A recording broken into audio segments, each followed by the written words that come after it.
ò ní brain tó bá pọ̀ ní brain ó máa mọ̀ padà rain ìyẹn ọ̀tọ̀ na we dey top the world ibi ilé ọ̀hún lẹ́gì jágójó padìyà ní yàrá Nairobi Kenya ẹ̀yin máa ń sinmi wọ́n ti lù ú èmi kọ́ ló lù o wọ́n lu passport mi ni o they knock my passport America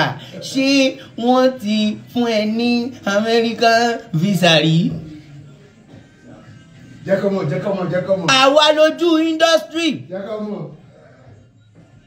ṣẹ́ńgbà you bro your face yo you go show over stress dey worry me tó go bá dé ògo atuwafe ataya ológo but Grace no dey tire me o Grace no go tire me o I wan dey shop Grace dem don knack my America ìyẹn ọ̀tọ̀ a ti fún mi ní visa o wọ́n ti fún mi ní visa yẹn fáǹsì mi ẹ kí mi kú oríire mo wà ní Kenya báyìí mo wá ṣe sóò nìyẹn ọ̀tọ̀ a ti fún mi ní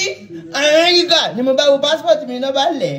United States of America ìyẹn mi ọmọ ọlọ́run Zazu ẹ márùn ni mo lọ́wọ́ fún mi ẹlẹ́kẹ̀ẹ́fà wọ́n fún mi ó ti lọ gbà ó gẹ́gẹ́ ìyẹn ọ̀tọ̀ àwa lójú industry àwa là ń blow lọ́wọ́ ó blow ẹ̀yin máa top chat kémi máa top word